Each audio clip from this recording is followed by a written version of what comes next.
Tidak harus menjadi orang beragama untuk membedakan baik dan buruk. Paham? Tidak harus menjadi orang beragama untuk membedakan mana baik dan mana buruk. Semua orang tahu menipu orang miskin itu buruk. Welcome to Peng Peng Peng. Assalamualaikum warahmatullahi wabarakatuh. Kembali lagi bersama dengan saya Tirta Peng Peng Peng. Jadi pada hari ini saya habis sepedaan, ya habis selesai sholat zuhur ya kan.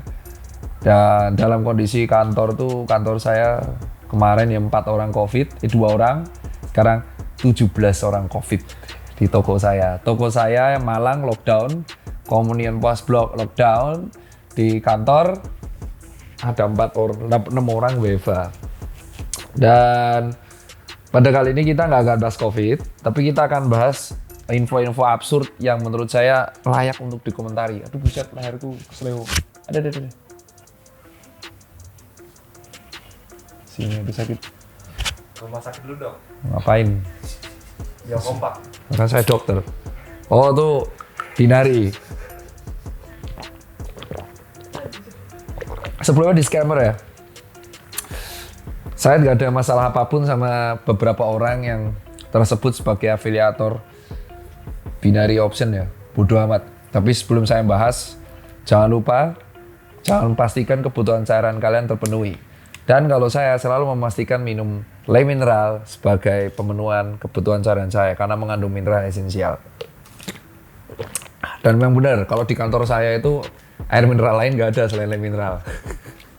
Nah, bahkan cuci sepatu aja pakai Le Mineral. Nah, sekarang kita akan bahas info absurd pertama. Info absurd pertama itu adalah soal binary option. Jadi gini, beberapa waktu yang lalu kan kita udah bilang ya, bahwa binary option itu kan sebenarnya sesuatu yang nggak bagus dan ilegal gitu loh, karena basisnya luar negeri. Saya nggak masalah orang mau main judi, karena mereka tahu resikonya apa. Benar? Orang yang berjudi adalah orang yang selalu kalah kalau bagi saya. Kenapa? Karena yang menang akan selalu bandar. Mereka menang dipotong, kalah pun dipotong. Bener? Kalah pun habis, menang pun dipotong. Nggak akan bisa dapat full. Karena dipotong administrasi dari bandar. Jadi gini, kalau slot, judi bola, expert bet itu udah tahu bahwa mereka ketika masuk tuh judi. Mereka udah tahu bahwa kesana tuh mereka bertaruh. Setuju? Kalau kamu cek apps judi atau judi bola jadi sponsor kayak itu, mereka udah tahu bahwa kalau kamu masuk ke sana tuh judi. Bener ya? Sabung ayam taruhan, kamu udah tahu tuh judi. Balapan motor liar, berarti itu udah tahu taruhan, judi. Balapan mobil liar, kamu udah tahu taruhan, itu artinya judi. Jadi clear, orang yang berjudi itu adalah orang yang udah tahu resikonya apa. Menang atau kehilangan apa segalanya. Win it or lose it all. Ya kan? Jadi menangkan atau kalah. Nah, yang jadi masalah adalah kalau orang awam berdagang tapi tidak tahu dia itu berjudi. Paham? Ya. Jadi saya akan bahas mengenai ada orang yang mengatakan bahwa binary auction itu trading. Binary auction itu cuma nebak. Contoh, dolar hari ini naik atau turun. Ya kan? Kalau misalkan saya punya dolar, berarti ada underlying asset-nya. Saya punya 10 dolar nih. Ternyata 1 dolar naik. Berarti kalau saya jual, untung. Benar kan? Kalau dolar lemah, saya tahan. Tapi kan saya punya dolarnya sebagai underlying asset. Nah, kalau binary auction itu cuma nebak. Dolar naik apa turun. Dan kamu bertaruh untuk tebakan itu. Kalau dolar turun, dan tebakanmu benar bahwa dolar itu turun, kamu menang. Clear? Namanya aja B, berarti tebakan. Nah, ini bukan trading, karena nggak ada underlying assetnya. Lah, berdagang bukannya konsepnya judi, beda. Berdagang, saya jual Le Mineral, saya kulak, dua lusin. Saya jual, ternyata nggak laku. Ada asetnya nggak? Ada, saya pegang. Jadi bukan judi. Segala sesuatu yang disebut berdagang, itu ada aset yang kita miliki. Saham, ada asetnya nggak? Ada. Lot, dan ada rekap keuangannya? Ada. Surat utang negara? Ada. Ada. Falas? Ada. Deposito? Ada. Sekarang saya tanya, binary option ada asetnya nggak yang mendasari? Nggak. Pure cuman tanya, saham ini naik apa turun? Kamu nebak. Kalau naik, naiknya berapa? Turun berapa? Dah. Kalau kamu tebakanmu salah, duitmu loss. Kalau menang, kamu dipotong administrasi. Ini bukan trading. Nah, ternyata banyak influencer yang mengatakan ini trading. Jadi masalah nggak? Ya, akan jadi masalah. Kenapa Dr. Tirta bersuara? Kenapa jadi pancos? Kenapa? Karena banyak teman orang-orang di bawah, anak muda, yang dulu percaya sama proses, jadi shortcut. Itu yang saya gatel untuk ngomong.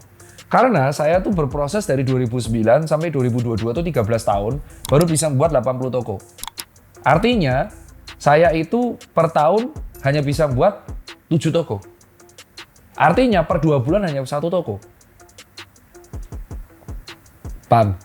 80 toko selama hampir 12 tahun. Berarti 6 toko malahan per tahun.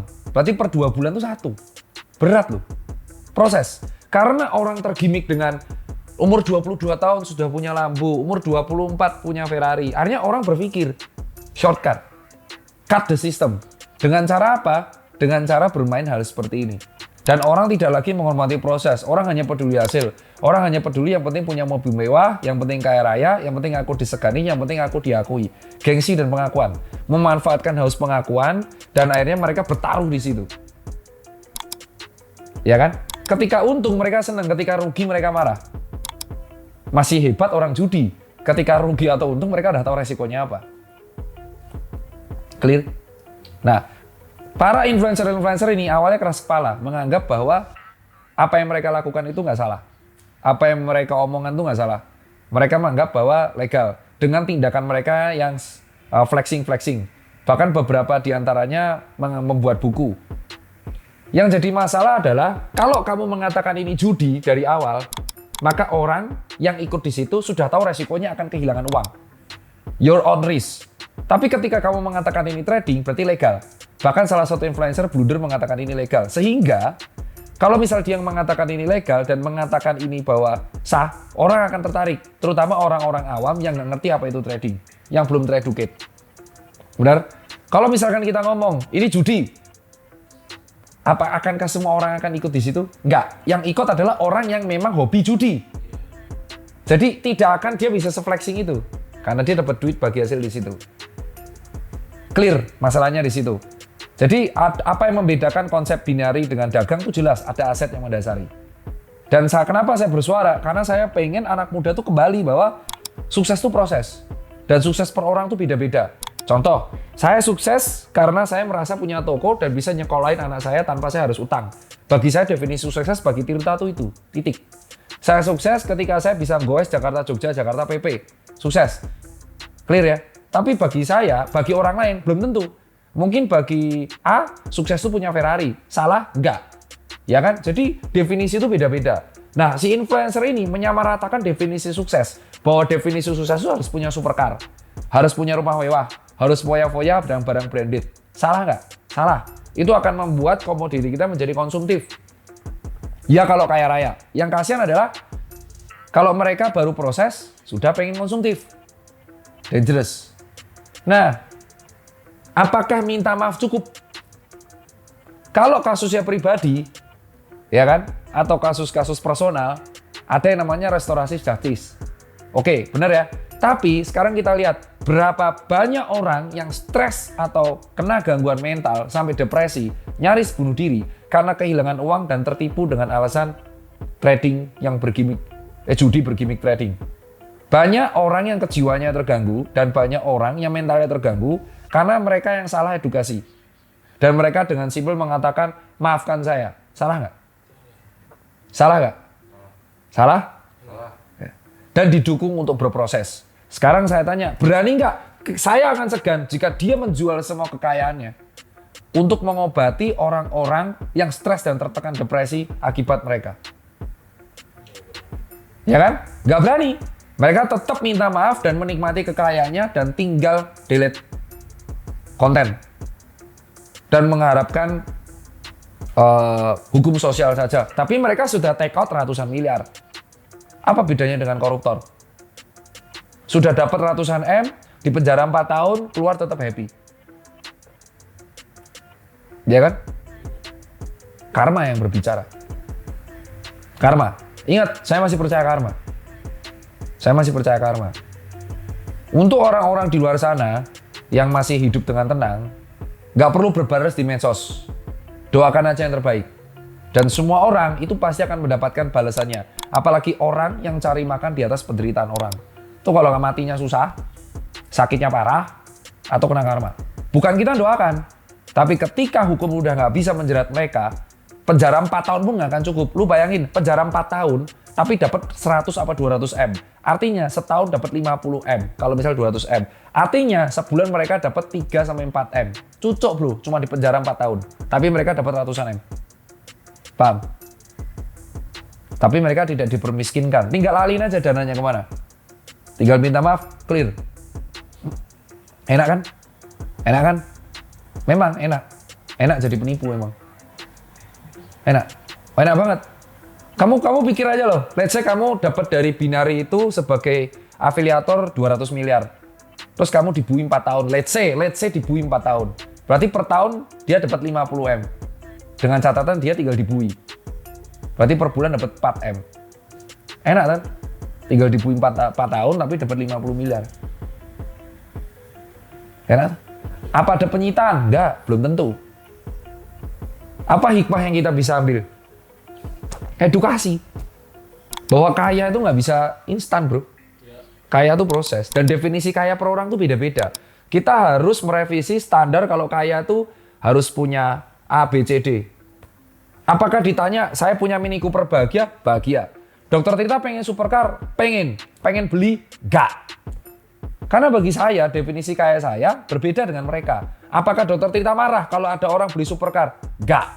Karena definisi kaya bagi mereka seperti itu. Tapi nggak bisa dipukul rata. Apakah definisi kaya itu kamu hambur-hamburin uang di medsos dan beramal tapi difoto? Enggak. Tapi apakah saya benci sama orang seperti itu? Enggak juga. Sekarang definisi orang kaya itu harus punya supercar, harus bagi-bagi uang di medsos. Enggak, belum tentu seperti itu. Banyak teman-teman saya yang jauh lebih kaya dari itu tapi nggak mau. Dan saya pun ngabisin duit ke frame, ke anak, ke rumah, ke tanah, seperti itu. Atau bahkan buat toko lagi. Karena definisi saya kaya kalau saya punya perusahaan. Definisi kaya bagi Rudy Salim, cek di YouTube sebelumnya adalah punya perusahaan banyak. Sama kayak Raffi Ahmad, punya perusahaan banyak. Ya kan? Definisi kaya bagi Iser adalah ketika dia bisa bagi-bagi sepatu ke seluruh anak yang nggak mampu. Beda-beda per orang tuh. Jadi jangan disamain bahwa kalau kaya tuh harus punya A, punya B, enggak. Beda-beda. Dan saya menghormati itu. Tapi ketika kamu memamerkan kekayaanmu dan kamu membujuk semua orang untuk ikut kelasmu, itu yang jadi masalah. Kamu menjanjikan sesuatu yang palsu, yang nggak bisa sebenarnya kamu tepatin sendiri. Jadi koruptor sama yang influencer binary action bagi saya itu sama. Karena mereka menjanjikan sesuatu, menipu orang, tapi untuk kepentingan pribadi. That's dangerous, bro. Dan hebatnya, ekosistem kita mendukung. Lihat ucapannya di salah satu influencer. Semangat, bro. Semangat, bro. Semangat, bro. Saya nggak ngucapin. Kenapa?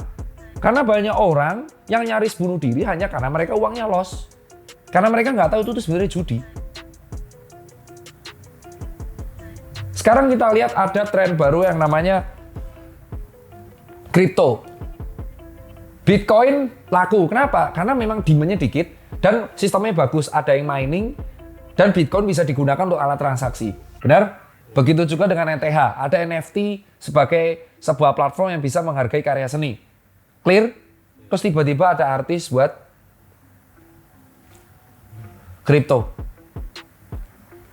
Dan fansnya ada yang bahkan jual tanah hanya untuk beli kripto. Tahu nggak kripto itu gimana? Nggak semua kripto itu baik loh.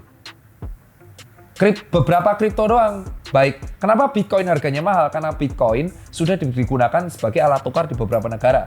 Wajar. Kenapa Ethereum, Binance kayak gitu? Karena sudah digunakan sebagai alat tukar di beberapa negara.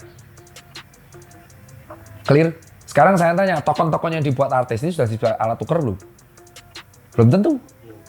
Jangan memanfaatkan FOMO untuk kepentingan pribadi. Ingat, kata Iser, there is only two ways to become rich. One, eat the rich, or second, eat the poor. Yang mereka lakuin tuh eat the poor, ngibulin orang-orang miskin atau orang-orang mediocre supaya uangnya ditanam dan orang-orang kaya ini tambah kaya. Tapi kalau eat the rich, yang lu lakuin adalah lu kerja sama orang kaya supaya lu dapat duit juga. Itu proses dan itu long way. Itu yang menurutku kadang orang lupa. Dan aku juga tergelitik masih terkait dengan ini ketika aku edukasi olahraga gitu. Banyak orang mengatakan, saya kerja dari jam 7 sampai jam 5. Nggak ada waktu untuk olahraga. Hebat? Kalau nggak kerja mereka nggak makan. Simple, ya kan? Mereka tinggal bangun jam 4, olahraga di rumah 30 menit, sholat subuh, mandi, berangkat kerja. Bisa? Bisa. Dalam kantor saya yang konsisten olahraga cuman bosnya doang. Emang dipikir pengusaha itu nggak sibuk? Ya, pengusaha itu sibuk. Yang mikir gaji siapa? Yang mikir laba rugi siapa? Pengusaha itu bukan tinggal nyuruh. Pengusaha itu adalah seorang sosok yang memikirkan gimana semua roda itu berputar. Kalau laba gimana, kalau rugi gimana, diversifikasi bisnisnya gimana. Pengusaha itu bukan bangun, terus habis itu tinggal nyuruh-nyuruh orang. Enggak. Pengusaha itu adalah orang yang berpikir pertama kali soal perusahaannya. Kalau ada orang pengusaha yang bilang, pengusaha saya autopilot, mereka tuh tidak 100% autopilot. Mereka itu hanya berbuat optimis dan mereka didukung tim yang hebat. Ya, jadi different. Kenapa kok pengusaha itu pengen sehat? Sekarang saya pikir jalan pikirnya pengusaha ya. Kenapa pengusaha sejati ini? Jalan pikir pengusaha sejati adalah kenapa hal pertama yang mereka pikirkan adalah kesehatan. Karena mereka kalau nggak sehat, mereka nggak akan bisa maksimal mengatur perusahaannya. Mereka harus minggir dari kursi owner atau menjual sahamnya. Maka hal pertama yang mereka pikirkan adalah kesehatan, asuransi, makanan yang sehat, olahraga yang sehat. Tahu yang kedua yang dipikirkan pengusaha? Waktu. Kenapa pengusaha sewa helikopter, jet pribadi, pakai supir, ya kan, bayar for rider? Kenapa? Karena mereka pengen menyingkat waktu. Mereka pengen tidak mau menghalang-halangi waktu karena bagi mereka waktu itu uang. Kalau memang pengusaha autopilot, suka ongkang-ongkang, ngapain banyak pengusaha pakai supir? Supaya mereka bisa rapat di belakang. Ya kan? Itu jalan pikirnya. Waktu. Mereka hanya bisa, mereka tuh pengen banget membayar wifi di pesawat aja supaya dapat bisnis dan first class, supaya dapat wifi-nya. Waktu. Biar mereka tetap bisa transaksi. Waktu. Bagi pengusaha, waktu dan kesehatan itu paling penting. Baru nomor 3, waktu dan kesehatan itu sangat berperan penting keluarga. Bagi mereka, keluarga, kesehatan, sama waktu itu paling penting. Bukan uang yang paling penting kalau orang kaya itu mikir. Maka berpikirlah dengan konsep seperti itu. Kalau jadi pegawai, sekarang tak tanya, kamu kerja keras. Ada pegawai bilang jam 7 Pak, kerja sampai jam 5. Kalau nggak makan. Sekarang saya tanya, kalaupun kamu sakit, kamu akan diganti dari perusahaan. Kamu akan dipecat, kamu akan disuruh resign, diganti oleh pegawai yang lain. Maka bekerjalah secukupnya dan semampunya. Kenapa? Karena kamu itu hanya berperan kecil di perusahaanmu. Dan ketika kamu nggak bisa apa-apa, kamu akan tetap diganti sama perusahaan, pegawai yang lain. So, kamu juga harus berpikirkan yang paling concern adalah waktu dan tetap kesehatanmu. Itu harus kamu pikirkan. Kalau misalkan kamu hanya peduli sama uang, dan uang, kebalik. Pengusaha itu nggak peduli sama uang, pengusaha itu peduli sama aset. Kebalik, aset apa yang aku milikin? Kesehatan, ya aku jaga kesehatan. Ilmu, ya aku ilmu. Waktu. Nah, kamu kerja jam 7 sampai jam 5. Kamu istirahat tuh jam 12 sampai 1. Kamu pulang jam 5 maghrib, terus apa yang kamu lakuin? Mandi, olahraga juga bisa. Di rumah push up, pull up, sit up 20 menit juga bisa. Sabtu Minggu kamu juga bisa olahraga sama keluargamu. Tapi kalau kamu hanya peduli sama kerjaanmu, percuma. Bos, kalau kamu sakit, kalau kenapa-kenapa, bosmu tuh tinggal nyari pegawai lain. Itu yang dipikirin pengusaha. Pengusaha tuh bukan kayak influencer binary option. Gak ada yang pengusaha berpikir kayak gitu.